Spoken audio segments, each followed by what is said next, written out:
The opinions expressed by the host and guests on Where Did the Road Go are their own and do not represent those of WVBR or its management. Our aim is to explore the fringe, lost civilizations, alternative science, the paranormal, and much more. Join us on the web at wheredidtheroadgo.com, where you can send us questions for our live or future guests via email or the live chat room. And remember to subscribe to us on iTunes. And now welcome to this week's edition of Where Did the Road Go? And I'm your host, Soraya, and this is Where Did the Road Go? And a couple things to note. As of tomorrow, you'll be able to hear a replay of this show on Art Bell's Dark Matter Radio Network at artbell.com. And you can hear older shows replayed on Deprogrammed Radio. You can find the link for that. I think it's just deprogrammedradio.com. And you can find that at wheredidtheroadgo.com, where you can access all the old shows. And if you want, you can come into the chat room tonight. And if you have any questions for our guest. And our guest tonight is Aaron John Gulyas. And am I saying your last name right, Aaron? That is absolutely correct. Okay. And you have you've written a bunch of books. Your latest is called The Chaos Conundrum. And the subtitle is Essays on UFOs, Ghosts, and Other High Strangeness in Our Non-Rational and Atemporal World. And it's a great read. It's not excessively long, but it seems actually just right. Yeah, the length was sort of, I sort of said what I needed to say and then stopped. And so it turned out shorter than I was expecting it to be, but longer than I hoped, considering what I set out to do. So I think it's a good length. It really is. It's like a perfect length. You wrap it up from beginning to end so beautifully. Let's get into a little bit of your history. You're a teacher, right? Yes. Okay. And what do you teach? I teach U.S. and world history at Mott Community College in Flint, Michigan. Okay. And you've written some books on that type of topic, right? Actually, the first book I wrote, Extraterrestrials in the American Zeitgeist, was for McFarland Books, came out back in May, and it sort of straddles the line between flying saucer sorts of things and academic history and cultural studies. It's mostly about the contactee phenomenon from the 1950s up through its sort of modern-day descendants and sort of spin-offs. And as far as other writing I've done, not books, but other things, I've done a lot with basically history, educational materials, articles, things like that. And what's your connection with Doctor Who? Oh, that book. That was weird. I've written a chapter contributed a chapter to a scholarly book of essays about Doctor Who that came out earlier this year. And I really enjoyed writing about Doctor Who. I'd been a fan since about 1991 or so when I was in high school and discovered the show. And I was invited to be a guest at a Doctor Who convention in Toronto about a month and a half ago. And I realized that the only thing I had to tell people to buy of mine was this book that I had the essay in that I don't actually make any money off of. So I figured I better write a book so they can buy it and pay me. So I wrote a short, little shorter than Chaos Conundrum, cheap, short, little sort of Doctor Who fan autobiography analysis sort of thing, fitting Doctor Who into the context of being a fan in the United States rather than the traditional British fan. So it's a weird little funky thing, more of a long fanzine or a short book than anything else. Interesting. And when I was reading your Chaos Conundrum, your latest book, one of the first things you get into is what is it called? What was the exact word? Archoacoustics. Archoacoustics. Yes, that is something that is technically still categorized as a pseudoscience. It's not really provable, but the idea is, and I've read about this idea quite a bit, is if you flood spaces with certain frequencies, I think that the technical name is pink noise rather than white noise or gray noise or anything like that, but pink noise spectrum, you can basically hear echoes of sounds that existed long ago. It's sort of a weird, funky thing that is very sort of not proven, or actually not very provable in sort of a consistent, repeatable super scientific way. Well, not yet, anyway. Not yet. Yeah, I think probably in the future we'll be able to do this. But there's this idea that sounds, that voices, that human activity or any sort of activity sort of gets etched into the landscape or etched into buildings in a way, and that we might be able to suck those things out of it, sort of a audio carbon dating sort of process. It's hard to explain, but it appealed to me, not just as somebody who thinks that it could be a great sort of, if not explanation, but one of many possible explanations for ghosts, hauntings, things like that. But also as a historian, I think one of the examples I use in the book, or if not, it's a good one, is, having some sort of record of the debates around the U.S. Constitutional Convention in the late 1780s there in Philadelphia. It would be amazing to hear what was actually said and compare it to what people said was said, which might not be the same thing. Probably not. But didn't they actually do something like that on Doctor Who, or am I thinking of something else where he used the sonic screwdriver to pull some sound out of something? Yeah, there was. I can't remember exactly the episode it was, but I remember that scene where the little squealy sound of the sonic screwdriver, and then it sort of bounces back, sort of echoing with voices and sounds. Yeah, like it had recorded in the actual landscape, as you say. Right. And it's also kind of a version of the stone tape theory as well. Right. Exactly. What do you now? You started out when you started doing this as a teenager and stuff, and got into the unexplained and the paranormal. How young were you when you found this stuff interesting? I was. It's such a cliche. I was always interested, Soraya, from the womb, right? But mostly, what really sort of piqued my interest when I was a little kid, maybe 5-6 years old, on Saturday afternoons, our local syndicated TV station would play old episodes of In Search Of with Leonard Nimoy. And that just freaked me out. I recently bought a bunch of them on DVD and was freaked out again. There's something about the way they're filmed, Nimoy's narration, the way they tell the stories, that not knowing anything about these topics, being a little kid, I found it deeply unsettling. And from there, I got into some of these books that were written for kids, World's Most Famous Ghosts and things like that. And I thought that was pretty interesting.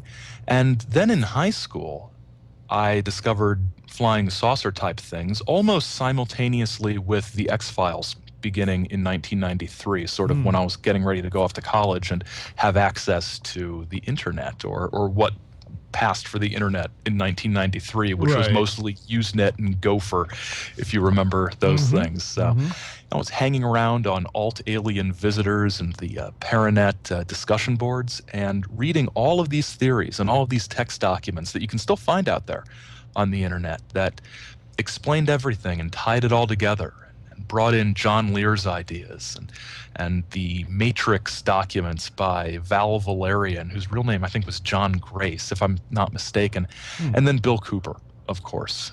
Yeah, so we'll get to him in a bit. Oh yeah. So I just fell into this stuff, and I believed that I for a while there I believed just about everything I read. Terrible critical thinking and a little more scrutiny sort of scared me off that, believing anything that was typed in a sort of typewriter courier font that had, black marker over it and looked official. So, once I realized how easy it was really to fake some of these things, but it's been a long-term interest for me.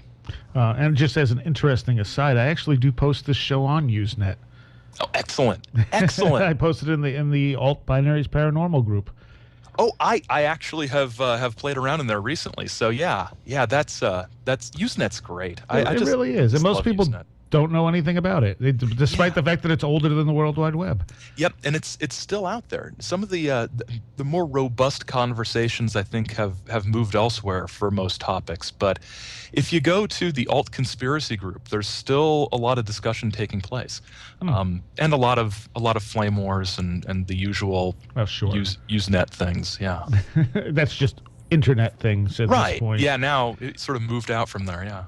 Now, you have a chapter in here talking about your crop circle, and your experiences in general, but you had a few.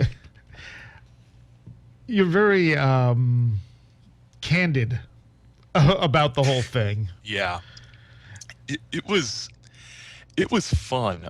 It was fun. It was just a weird summer day in Northeast Indiana, and one day the newspaper said, last night a crop circle appeared in a farm out in the middle of nowhere.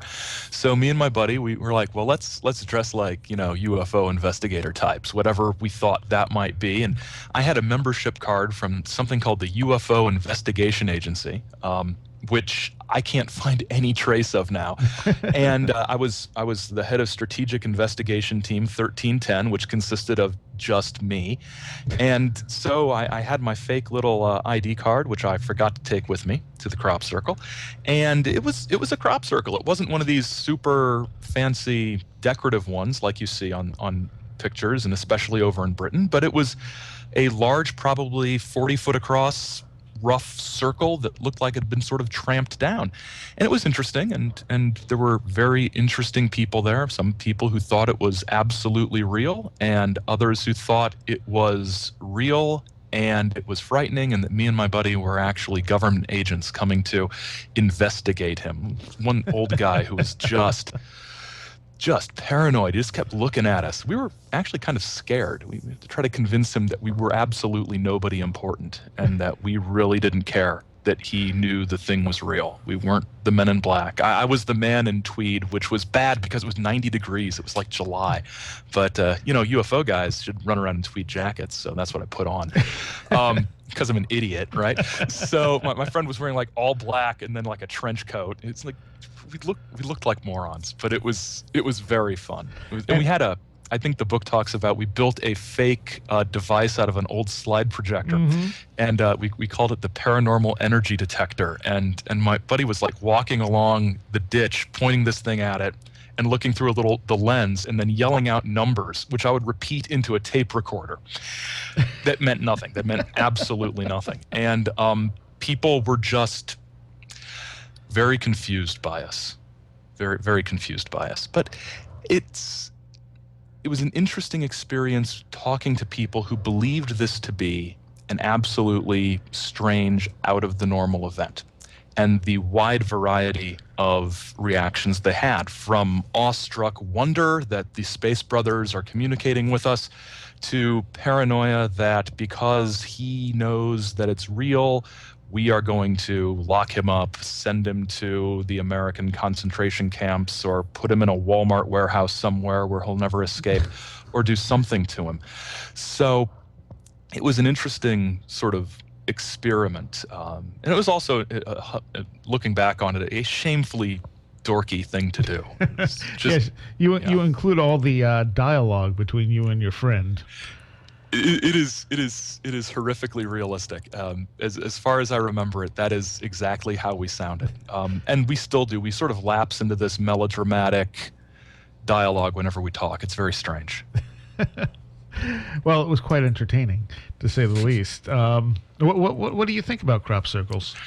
I think there's, this is another cop-out answer. I think there's probably as many explanations for crop circles as there are crop circles. I don't think it's necessarily one thing causing them. I'm fairly sure that a majority of them are, I'm not going to say hoaxes. I don't think they're hoaxes. I think it's art. I think it's artistic expression that is tied into what we think they might be: messages, iconography, and whatever the purpose of the people creating them. I think they do have an artistic purpose.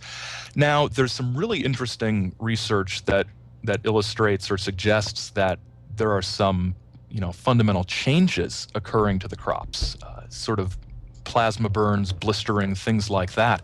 So they're weird. I guess that's the best way I can say it. They're weird. I don't think I remember when they first appeared, or when I first heard about them, one of the ideas was, well, that's where the flying saucers landed. Right. But if you look at the designs, it doesn't look like it's necessarily just a landing craft. And to call it a landing, or not a landing craft, a place where craft landed, and to call it that sort of assumes the whole flying saucer shape and configuration, which I'm not sure is an entirely safe thing to do. True. But I think some of them are, if not supernatural, then at least natural in a way that we're not entirely able to get a handle on yet. Well, I mean, you figure the pre-crop circle were the saucer nests that appeared in various places in the world, hence why I think they got associated with landing spots. And when there's circles and you have a flying saucer and it's a circle, but once the designs got more complicated, what I found interesting in reading Colin Andrews' new book, he's the guy who came up with the word crop circle. He no longer believes most of them are real. And that's a big turnaround for him. And I'm going to have him hopefully on next month to talk about it. Excellent. He honestly believes most of them are fake in the fact that, like you said, they're artistic. But apparently even the people who make these crop circles have had so many weird experiences. Sometimes they feel compelled to make certain designs and stuff, almost like they're communicating with something unseen. That is I've heard that. I've heard people talk about that aspect of it, and I think that plays in very well with some of the other ways I think about these phenomena, that the actual manifestation of it, whether it's in the sky or in a wheat field, the actual manifestation that we experience is a symptom of whatever's going on rather than what is going on itself. I think Mac Tonnies, in his Cryptoterrestrials book, I don't know if you've read that one, but what he talks about how his cat really enjoyed chasing the laser pointer, and sort of makes the comparison that whatever we see in the sky, that's like the laser. We're like the cats, really paying attention to the laser and not really noticing or even caring that something might be behind that mirage that we're looking at. And I think the crop circles, this idea that they're the product of what people have felt compelled to do by forces they can't explain, I think that's actually a lot more fascinating to think about than a spaceship came down and made a design in a wheat field for no discernible reason, then left. And you do get lights associated with them, but I've always been annoyed by that jump from lights to spaceship. Right. It's like someone sees a light. Oh, it's an alien spacecraft. No, it's a light. And if you saw that same light inside of a house, then it becomes a ghost. Right. I was just going to say something about that, though. The Mac Tonnies. I actually was not familiar with him until I had read Paul Kimball's book, The Other Side of Truth. I'd never heard of him before, so I haven't read any of his stuff yet. Do you want to tell people a little bit about him? I know you're a big fan of his work. Yeah. Mac Tonnies was a writer and artist and thinker who dealt mainly in the topics of posthumanism, cyber culture, and Mars anomalies. His first nonfiction book was called After the Martian Apocalypse, and was a case for exploring these Mars anomalies. And he looked at them in a much more rational way than the sort of wild-eyed speculation and conspiracy of Richard Hoagland. So that was refreshing, but he moved away a bit from the Mars anomalies, especially on his Posthuman Blues blog that he maintained throughout 2003, 2004, 2005, and on until his death in 2010, I believe. And he moved into the topics of looking at aliens and looking at the culture of it.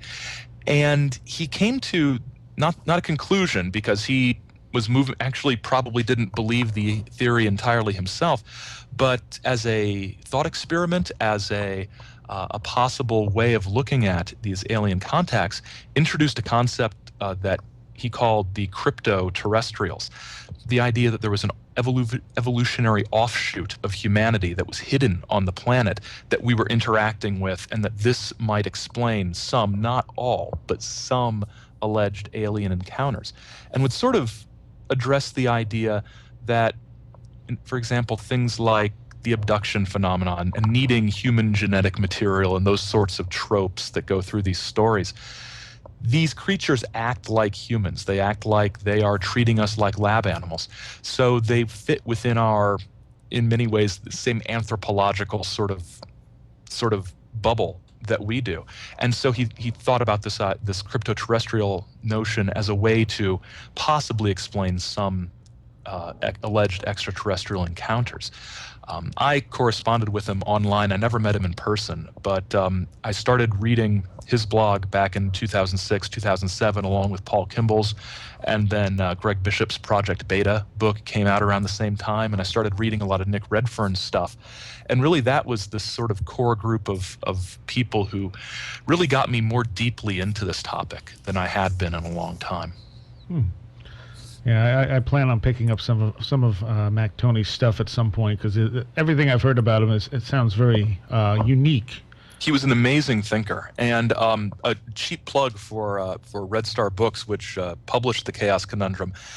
In the next week or so, they're going to be releasing the second volume of the collected and edited and sort of bookified, and that's not a word, but bookified writings from Mac's blog, and it's going to be great. I wrote the introduction for the first volume last year, and it was a very different, very rewarding experience reading these things in printed form rather than in sort of the condensed, full caffeinated version of Mac's ideas, rather than going back to his blog and paging through pages of, links and photos and everything. So it's a great snapshot of weird fringe topics in the early 21st century, as much as it is a book about paranormal ideas, which was only a fraction of what Mac dealt with. It's a great snapshot of life in America in the early 21st century. One of the things you talk about in the book is the idea that if we were to interact with another intelligence, a true alien intelligence, it might be so different we wouldn't even recognize we were doing it. Yeah, I started to have this idea when I was thinking about language and how our language is something that is so much a part of us that we almost forget it's there. Language goes beyond the words we say and the words we read and the symbols that we interpret. We may speak English, Dutch, French, Spanish, whatever. In our minds, the words in our minds usually fit into one standard language, the first one we learned usually, but everything in many ways revolves around language. Even people who are unable to speak or who are unable to hear function in a world of language. Words don't just describe the world around us. We give meaning to things with words, which is sort of going beyond describing. But if the people or the beings or the intelligences we may encounter out in the universe, if they somehow evolved or were created or emerged from whatever sort of place they emerged from as creatures or beings, not just who speak a different language or who communicate differently, but who have no language and maybe no communication at all. I mean, it sounds weird, and you might think, well, how would that even work? That isn't even possible. They're alien, It might be so completely different that nothing makes sense to us in any way. And it might be so different that we don't even recognize it.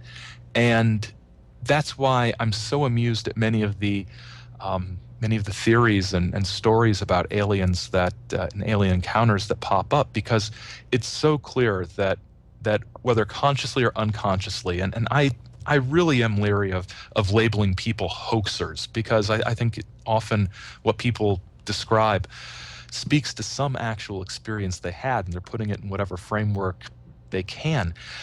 But they're also bound up in humanity. Even when we're dealing with creatures that aren't human, it's a very human-like experience, because we're interacting, we're communicating in some way, and we might sort of hedge our bets and say, well, it's telepathic communication, not verbal communication. But telepathy, you transmit ideas into a person's head.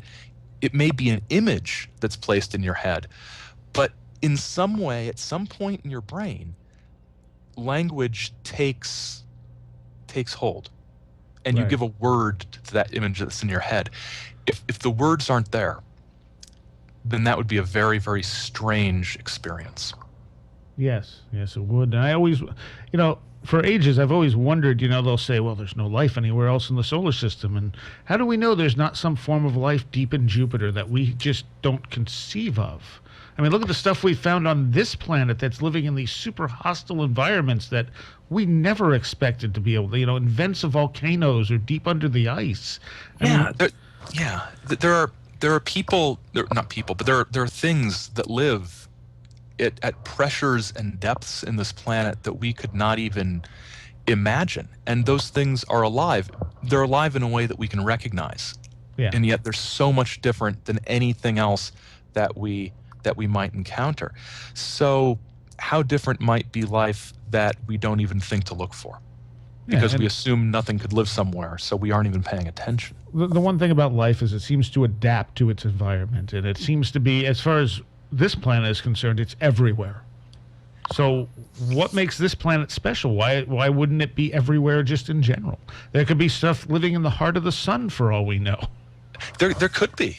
There could be. I don't think we can rule it out. I don't think we can assume that it's there, but I don't think we can assume it's not. Right. It's something that's open for exploration. And our view of what is life is so narrow, and like what is conscious is so narrow that we just block everything else out as a possibility. We interpret things according to our incredibly small frame of reference, and even if our frame of reference is humanity, or our frame of reference is organic life as it exists on the planet, that's a pretty broad range of types of life, as we've said. I mean, everything from human beings to coral, is a form of life. Yeah. So if we were to leave this planet and be in an environment that is completely different in almost every way, we would find something that was life, but we wouldn't know possibly how to look for it in a way that was useful. One of the things you talk about in the book, the very first chapter, you talk a little bit about ghost hunting, and that's when you get into the Archoacoustics. But have you ever done any ghost hunting? I was supposed to 2 weekends ago with the friends that I mentioned in the experiences chapter, but some stuff came up and I wasn't able to. I was bitterly disappointed. The closest I've got to actual ghost hunting is what I describe in chapter 2 of the book, when they take me to this supposedly haunted cemetery down in the depths of a national forest in southern Indiana. And there was supposed to be ghosts, and I didn't see anything that I would describe as a ghost, but I do recall that at the same identical moment, the three of us in this cemetery in the dark, it was late November, and so it was probably about 8, 9 o'clock at night, so it was, pitch black by that point. At one moment, we all just sort of looked at each other, and without saying a word, we just started running about a quarter mile back to where the car was parked down off the main highway. And it was a deeply unsettling experience. I didn't see anything strange. I didn't hear anything strange, but I'm not even comfortable saying I felt a presence. I didn't. I just felt like I had to get out of there. And whether that was my mind playing tricks on me, it very possibly could have been. It very probably could have been. But one thing that I say in the book, and that I always say, is somebody telling me that something is all in my head is not comforting in the slightest. Because, if something makes me utterly anxious and terrified and I need to get out by running, which is something I don't really like doing a lot, that's not great. I want it to be something outside, tangible, that I can explain and point to. The idea that something is utterly terrifying and damaging and only exists in my head and only I can experience it, nobody could possibly help me with it, that is horrifying. It's horrifying. So, part of me kind of hopes it was a spirit of some long deceased pioneer girl, because otherwise something was going strange in my brain, and that's deeply unsettling. Well, it could have just been a field of energy you weren't consciously picking up, too. Oh, absolutely.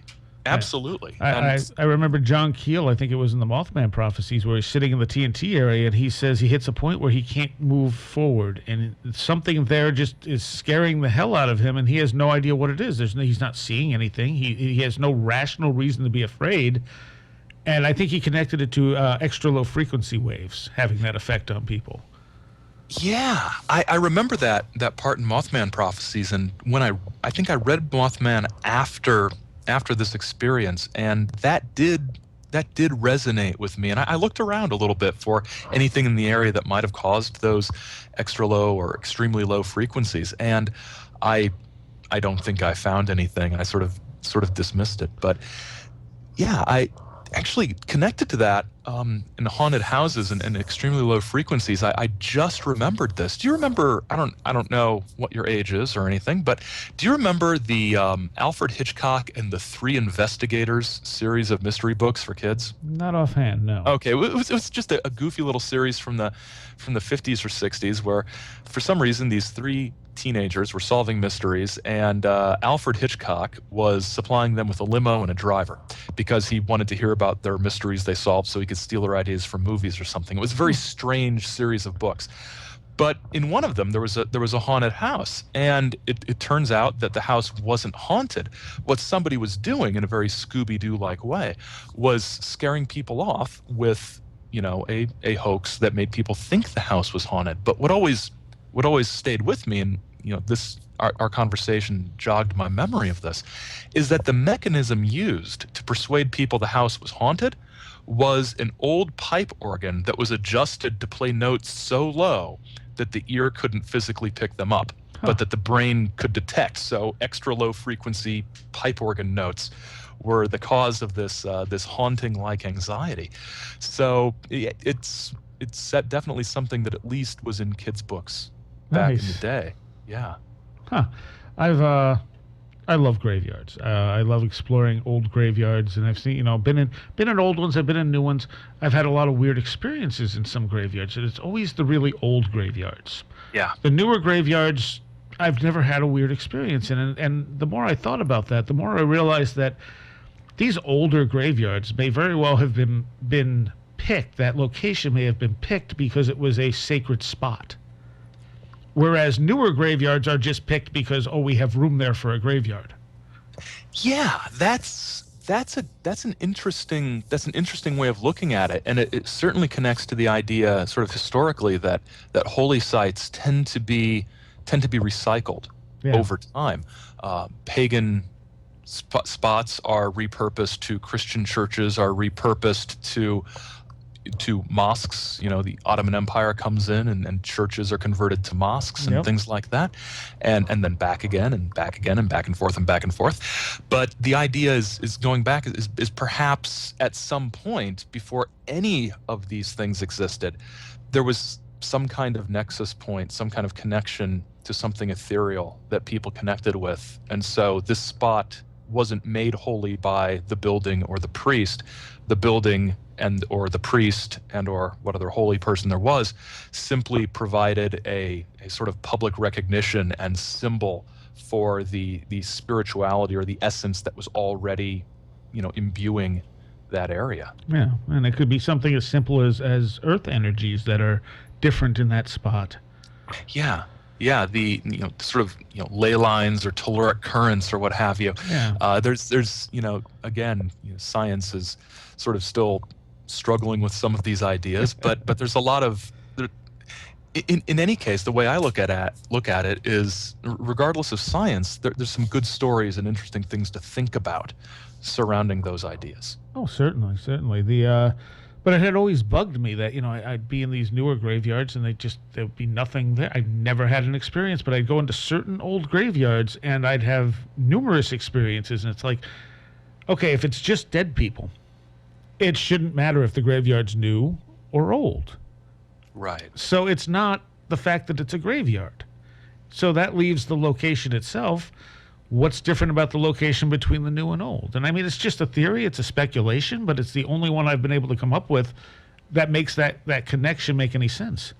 Yeah, in the same way, I kind of wonder if it's maybe not just old graveyards, but some old graveyards, because I was back in May or June. I was in New Orleans for a conference, and I was down in the French Quarter, and I went to I think it was the oldest one of those cemeteries in New Orleans that has the sort of above ground tombs, the sort of very fancily decorated, very old above ground tombs, because if you dig 2 inches down, you're underwater in New Orleans. Yeah. And I remember thinking, it doesn't feel like a graveyard. It doesn't feel like a cemetery. And I know there are probably 15,000 haunted New Orleans people out there who are going to like point out specific tombstones I should have licked or something to get that sort of feeling. But I remember I didn't go on a tour or anything. I just sort of wandered in, and I remember thinking that it was an example of the sort of atemporality or things being or looking out of place in time, or different time periods overlapping. And I got that sense incredibly, but it wasn't the same sort of weird sense I've gotten from some old cemeteries. And what was very strange is you walk into this cemetery off one of the streets in the French Quarter, one of the very touristy areas, and if you leave the cemetery via, I think, a different entrance, what you find is that you are in a very sort of rundown residential neighborhood, and it's almost like, I mean, I'm not meaning this literally, but this graveyard is sort of a passage from one type of New Orleans to another type of New Orleans. So the graveyard itself existing in kind of a liminal border space between these two worlds. Interesting. All right, we got to take a quick break. We'll be back in 45 seconds with Aaron Gulyas.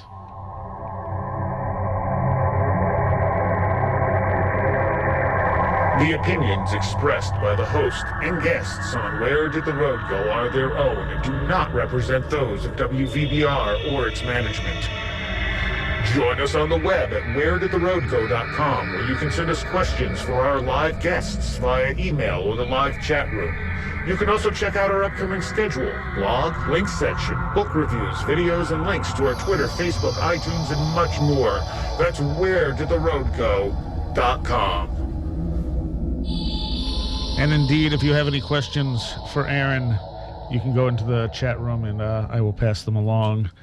And that is wheredidtheroadgo.com. And we are talking with Aaron Gulyas, whose latest book, The Chaos Conundrum, is available through Red Star Books, which is Paul Kimball's books publisher, right? Yes. And it's, as we said earlier, it's not a super long read, but it's also very reasonably priced for the size. Yeah, it's around about sort of a measly $10. It's 2 vanilla lattes or something from Starbucks. So if you can forego 2 of those and pick up this book, that would be really, really sort of a dynamite holiday season present for me. That would be and wonderful. it is available on Amazon, right? Yes, on Amazon, and there is a Kindle version forthcoming shortly. We're not sure exactly when that's going to drop, but there is an ebook version coming soon. Yes. Okay, and now your first book was on contactees, and you mentioned, you touch on that briefly in this book. And one of the things that I was curious about is you mentioned different contactees, and then you mentioned Antonio Villas Boas, who I never took as a contactee. He's nobody else does either. Interestingly, about 3 days ago, my sister emailed me a link to a story from NPR where there was an NPR story talking about the Antonio Villas Boas case, and they refer to him as an abductee because he was taken on board a ship, and he was I don't know, affected sensually by a supposedly extraterrestrial woman.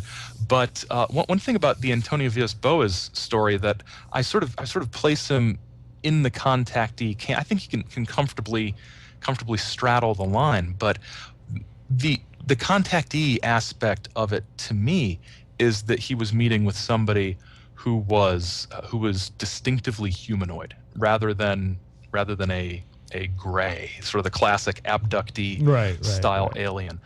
What's missing from the Antonio Villas Boas account is some sort of overarching social, political, economic, cultural message, which was sort of part and parcel of the contactee movement from the beginning up until up until today. But it's a very strange story, because even at that early time, back in the 50s and the 60s, when the story hits the United States via one of the books by Jim and Coral Lorenzen, who ran the APRO UFO investigation outfit, people were already imprinting the extraterrestrial idea on this story. There's very little within the story to indicate that, yes, this was an alien from space. The woman sort of points upward, which everybody said, well, she's pointing to space, therefore she's an alien.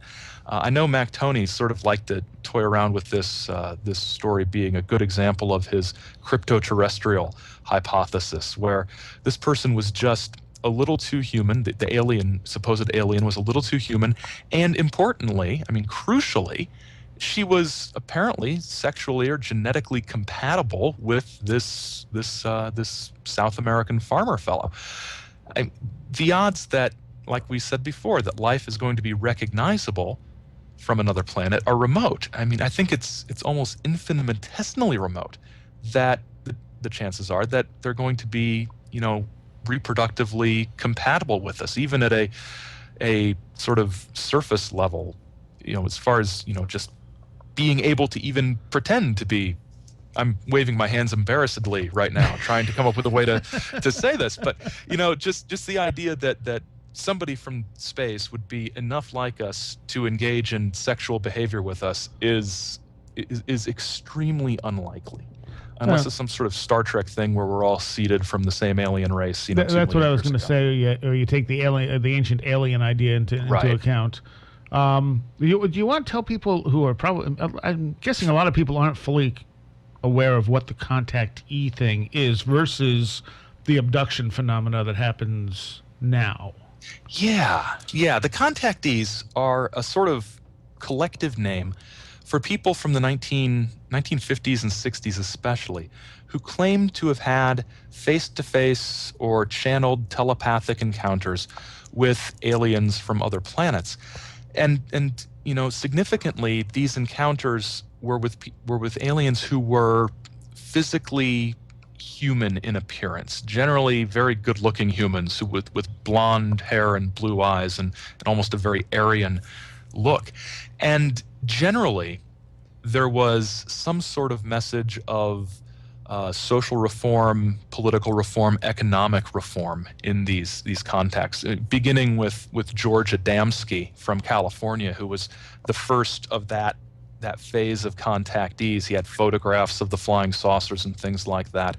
And he said that the Space Brothers, which was what he called them, wanted us to move beyond our violent natures, move beyond this dangerous atomic bomb, and evolve socially to the point where we're like the peace-loving Space Brothers themselves, and they're here to coach us and to teach us through this period of maturing. Most historians who have looked at the contactees at all, which isn't very many, have dismissed them, and a lot of UFO people have dismissed them as being, their stories simply being a reaction to the Cold War, sort of a fear reaction. Oh my gosh, things are going to blow up. Let's talk about nice things and maybe we can make all this go away. I argue in my first book and in my graduate work before that, my master's thesis is where I first sort of started talking about this thing.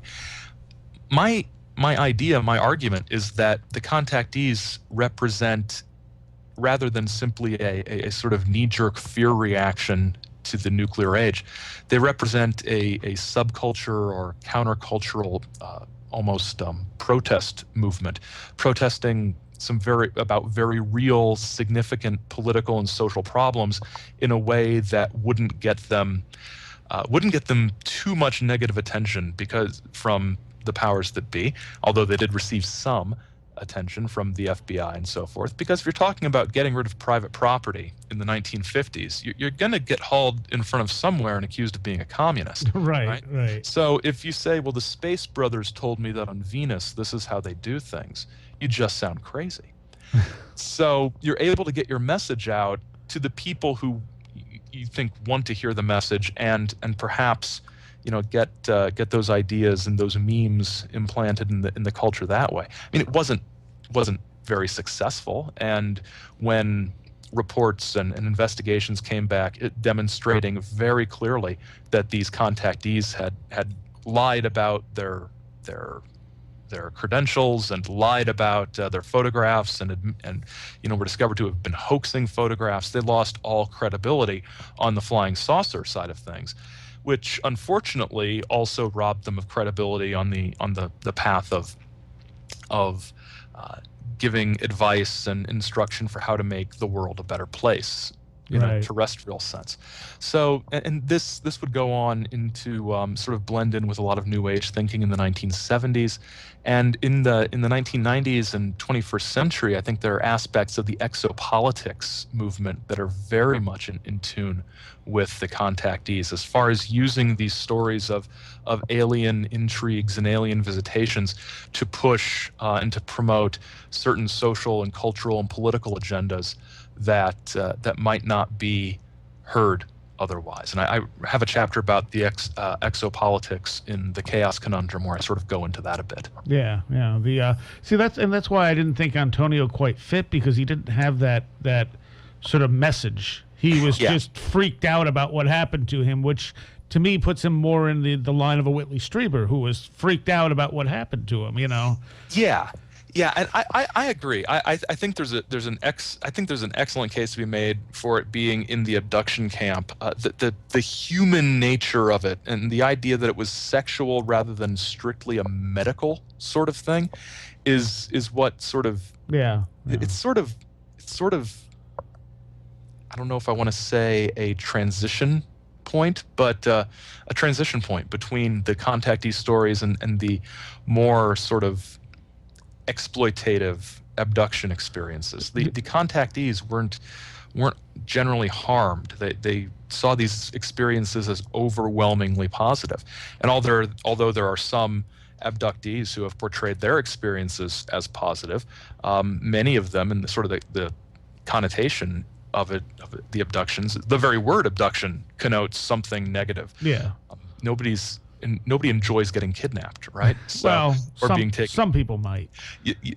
Nobody we want to know would enjoy being kidnapped. At best, you might end up with a sort of Stockholm syndrome, I was going to say maybe some of these positive abductees have experienced alien Stockholm syndrome, but I think, if you look at it, what we see is that people who portray their abduction experiences positively have usually been deep regression hypnotized by somebody who asserts that the aliens are beneficent. And people who have negative experiences tended to have been to people who believe these things to be sinister, like David Jacobs' books, for example. Right. So, it's a different sort of experience, and I think V.S. Boas sort of blurs the line between them. I would sort of argue he's almost his own category in a lot of ways. Yeah, I guess so.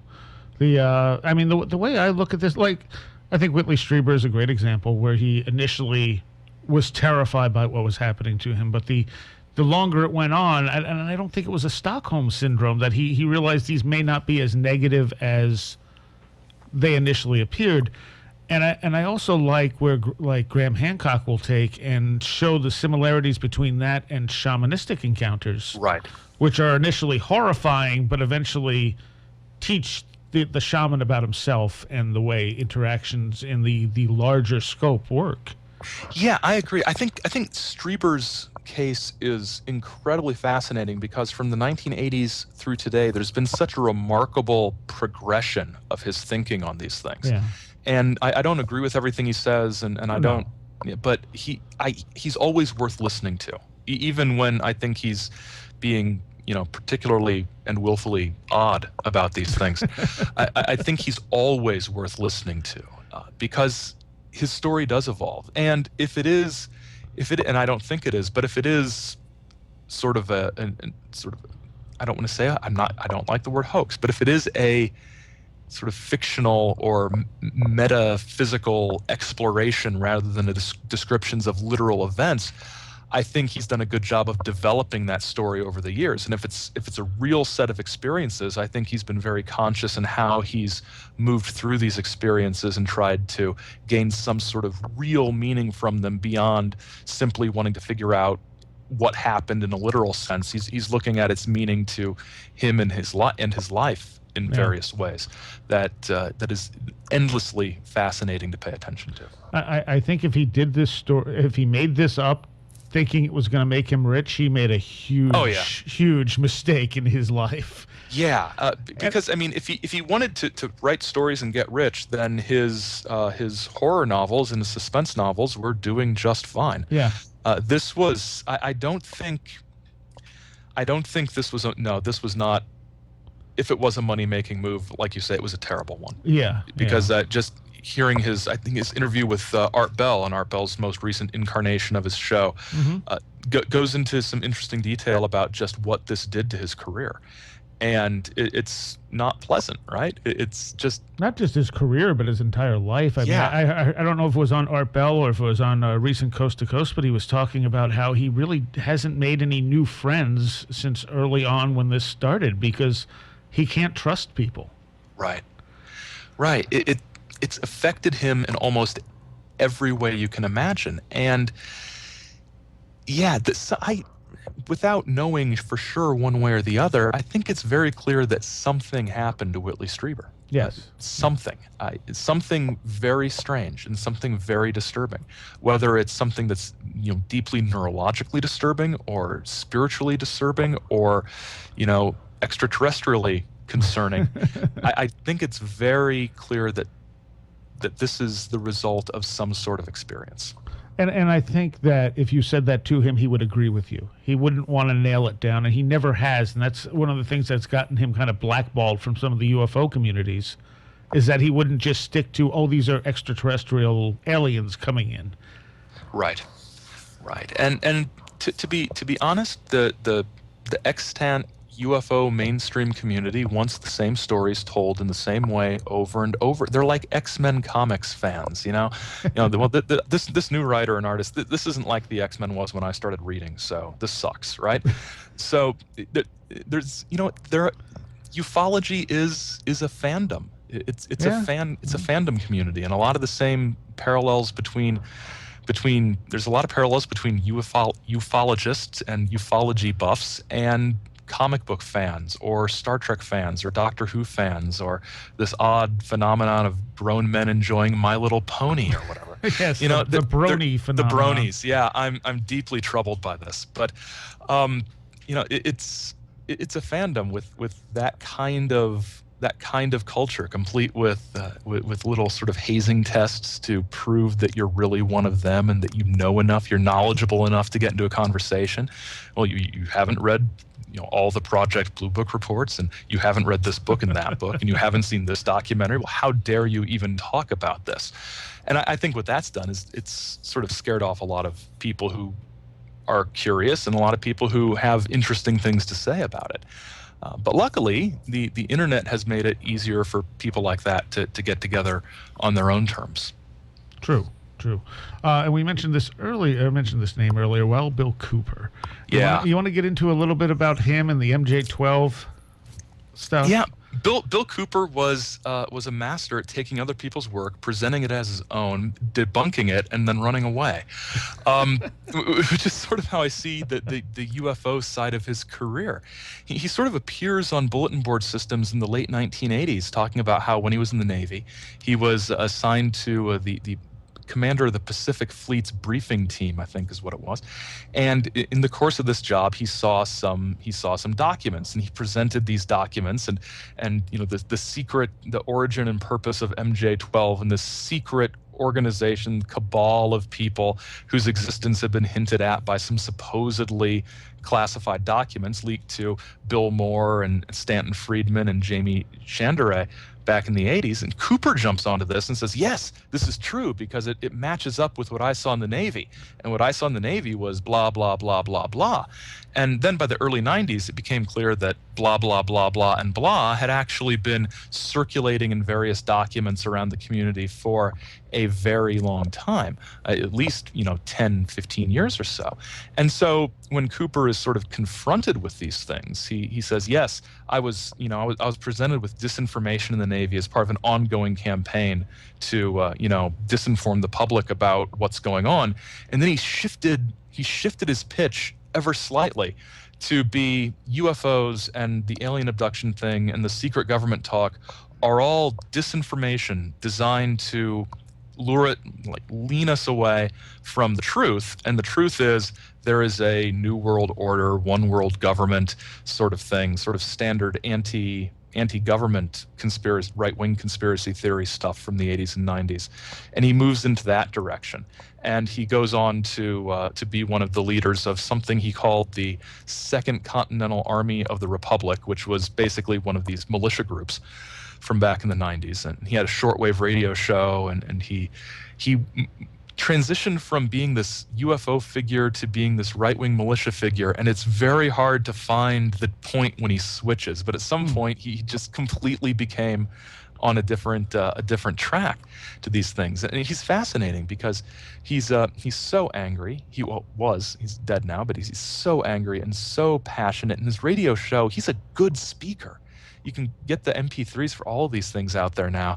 And he's a good speaker and he's a good host. And, a lot of what he's saying is just plain paranoia. And most of what he's saying was said by other people before.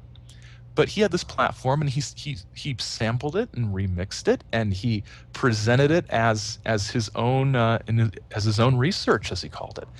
And he was just a master of getting people to believe him. And if you go and Google Bill Cooper now, what you will find on forums like Above Top Secret and all the other UFO and paranormal and conspiracy forums, all the newbies come up and they say, hey, I found this stuff by Bill Cooper.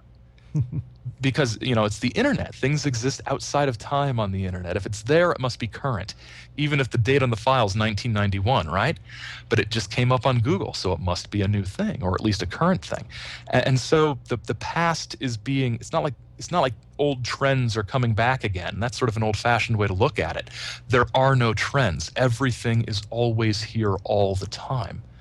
And you can pick and choose who your authorities are and what you decide evidence is, which really, in a way, sums up the paranormal and devotees of the paranormal.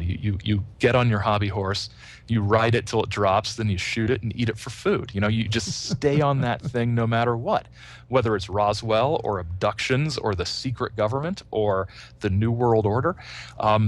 Any changes in the way the world works that come your way, you simply rework your theory to include them or rework them to fit your theory, and then you just keep on moving.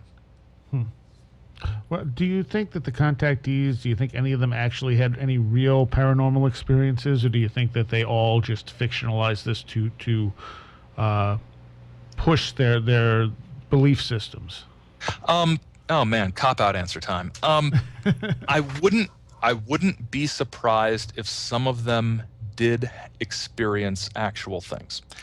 I say that because there are some stories that include some genuine weirdness, especially the channeled messages, the sort of psychically channeled messages, not the I physically went on a flying saucer, but some of the psychically channeled stuff.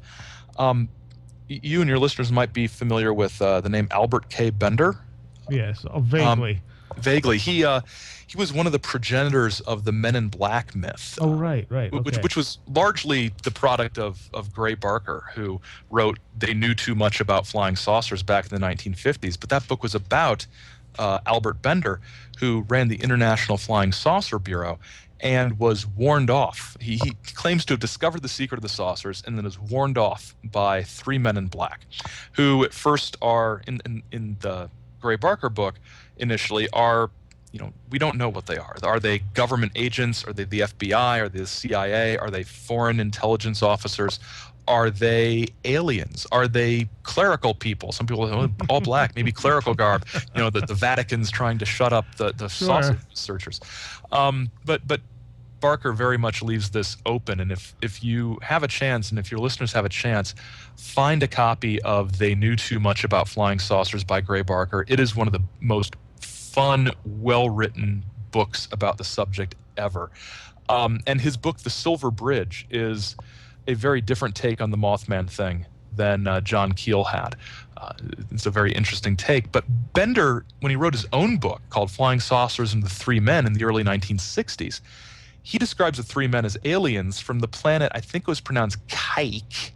It was K-A-Z-I-K, but pronounced Kaik, sort of a weird alien sort of sound, who took him to a flying saucer in a base in Antarctica and some very strange stuff. But Bender had some interesting psychological issues. Nick Redfern, in his book about the contactees, goes into what he sees as possibly some kind of repressed sexual problems that Bender might have had, and obsessions with horror movie imagery that might have worked on his brain to such a point where he did maybe conjure things that suggested these sorts of men in black. So I think some of them probably did have some real experiences, and some of them simply saw a way to sell books and tickets to speaking engagements and conventions, and came up with a story that was enough like what people wanted to hear, that they accepted it, but different enough that they could market themselves as a unique thing. So there's some very savvy salesmanship there, too.